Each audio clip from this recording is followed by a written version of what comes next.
Hey guys, I am Jenny here. Very warm welcome to all lovely viewers. बहुत स्वागत है आपका। आज मैं शेयर करूंगी एक ऐसा नुस्खा जिससे आपको scrubbing, exfoliation, even skin piling जैसा रिजल्ट मिलेगा, वो भी बिल्कुल सेफ, अफोर्डेबल, यूनिक तरीके से बने एक होममेड फेस पैक के साथ।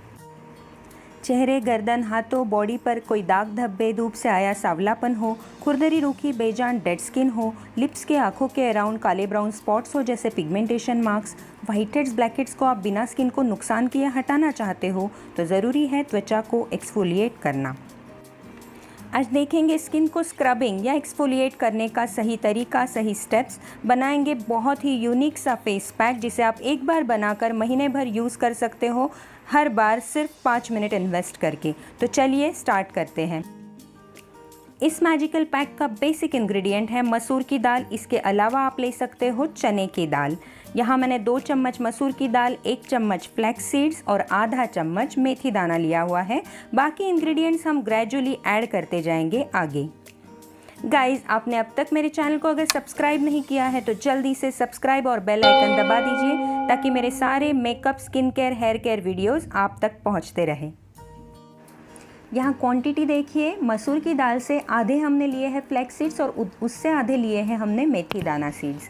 इन सब को ग्राइंड कर लिया है दरदरे पाउडर के रूप में। और अब इस पाउडर को मैं 1 चम्मच काऊ घी के साथ यहाँ भून लूँगी, रोस्ट कर लूँगी बिल्कुल सिम आंच पर 2 से 3 मिनट तक। अगर आपकी स्किन बहुत ज़्यादा ड्राई है, रिंकल्ड है और बहुत ही मैच्योर स्किन है तो आप 1 चम्मच की जगह 2 चम्मच गाय का घी डाल सकते हो, जैसे कि हलवा बनाने के लिए क्वांटिटी में यूज़ होता है। अदरवाइज़ मेरे जैसी नॉर्मल टू कॉम्बिनेशन स्किन के लिए मैं यहाँ 1 चम्मच घी लेती हूँ इतनी क्वांटिटी के पाउडर के लिए। आपकी स्किन अगर बहुत ऑयली है तो यहाँ घी में भुने बिना ही आप अगले पाउडर्स इस पाउडर में मिक्स करें। मसूर की दाल की इक्वल क्वांटिटी में आप चने की दाल भी ले सकते हो अगर आपको स्किन से अनचाहे बाल हटाने हो।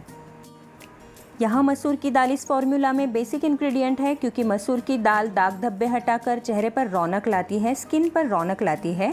Also masoor dal is a best skin cleanser. It removes tan and makes the skin brighter.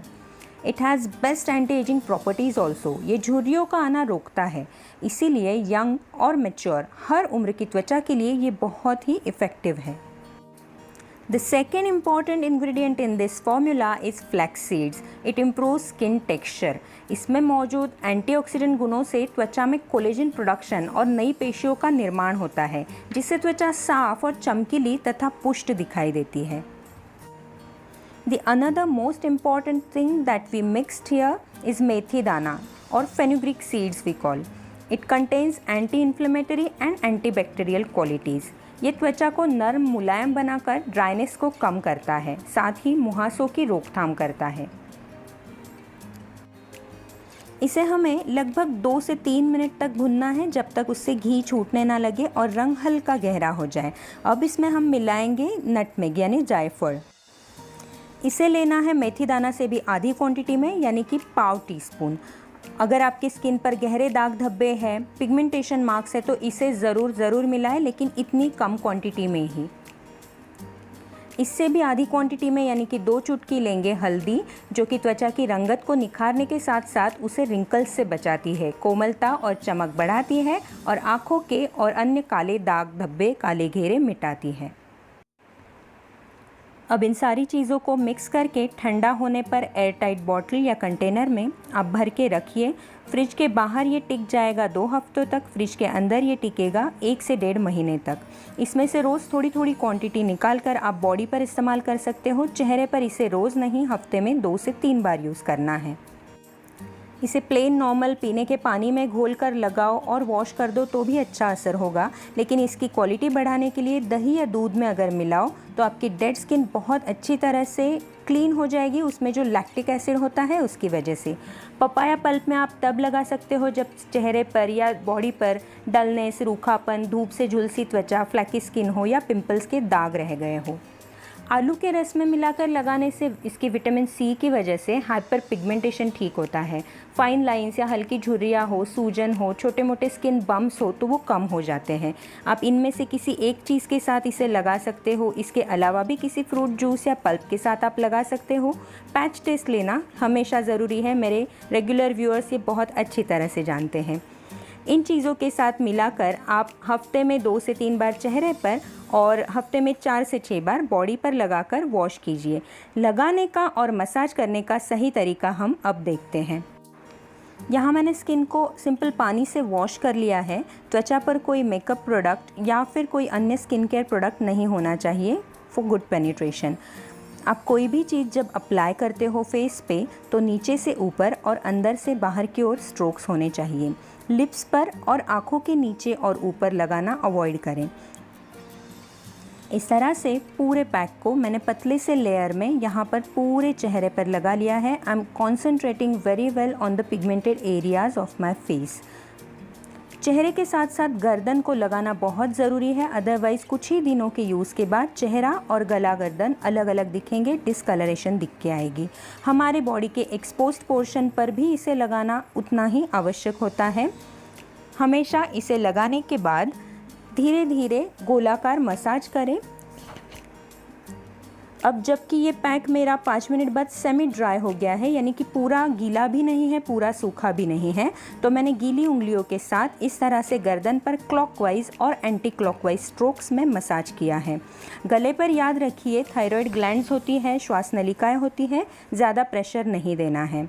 उसी तरह चेहरे पर भी त्वचा को बिना दबाए, बिना प्रेशर दिए, बिना खींचे बहुत हल्के से सिर्फ फिंगर टिप्स का इस्तेमाल करते हुए गोलाकार मसाज करना है।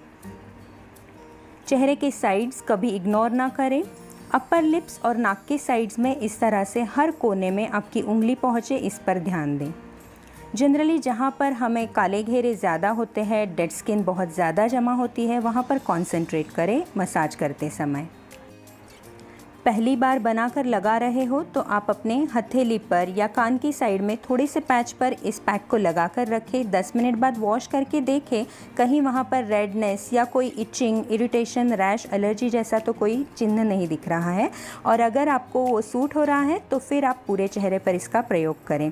आँखों के नीचे और लिप्स पर त्वचा काफ़ी नाजुक होती है, पतली होती है, तो वहाँ पर लगाकर कोई प्रोडक्ट ड्राई करना ठीक नहीं, लेकिन उसे लगाएंगे सबसे आखिरी में मसाज होने के बाद, क्योंकि वहाँ मसाज करना भी ज़रूरी नहीं है, वहाँ सिर्फ प्रोडक्ट को लगा देने से भी काम हो जाता है। फोरहेड को बहुत अच्छी तरह से कंसंट्रेट करें मसाज करते समय, क्योंकि फोरहेड ऊंचा होने की वजह से सबसे ज़्यादा टैन और पिगमेंटेड होता है। फिंगर टिप्स का ही इस्तेमाल हमेशा स्क्रबिंग के वक्त होना चाहिए। आप अगर दूसरों से फेशियल करवा रहे हो तो प्लीज़ ध्यान दें कि वो टेक्नीशियन अच्छी तरह से उंगलियों के टिप्स से ही हमें मसाज कर रही हो और हाथों की हथेली का प्रयोग स्क्रबिंग के समय ना किया जाए। इस तरह अब चेहरा धोने से पहले मैं लिप्स पर और आँखों के नीचे ऊपर लगाऊंगी। मैंने लिप्स पर इसका बहुत अच्छा असर देखा है। लिप्स की पिगमेंटेशन बहुत अच्छी तरीके से इससे रिमूव होती है। अब इसे गुनगुने पानी के साथ मैं वॉश कर लूँगी। फेस वॉश लगाने की ज़रूरत नहीं है क्योंकि ये काफ़ी हद तक स्किन को साफ़ कर देता है। जिस दिन आपने ये पैक लगाया हो उस दिन फेस वॉश लगाना अवॉइड करें और ये पैक वॉश करने के बाद स्किन को कोई भी सूटेबल सा आप टोनर लगाएं। टोनर बनाने की विधि मैंने अपने वीडियो में बताई है, जिसकी लिंक मैं आगे देने जा रही हूँ और डिस्क्रिप्शन बॉक्स में भी आपको वो लिंक मिलेगी। इस तरह चेहरे को और बॉडी को प्रॉपरली एक्सफोलिएट करते रहें और अपने दाग धब्बे और अन्य परेशानियों से छुटकारा पाए, वो भी बिल्कुल नेचुरल तरीके से। Since last 1.5 months I have been using this mask on my face and I'm really very satisfied with its result. आप भी ज़रूर ट्राई कीजिए और मुझे बताइए नीचे कमेंट सेक्शन में। अपना ख्याल रखिए, अगले वीडियो में फिर मिलेंगे। Bye bye, take care.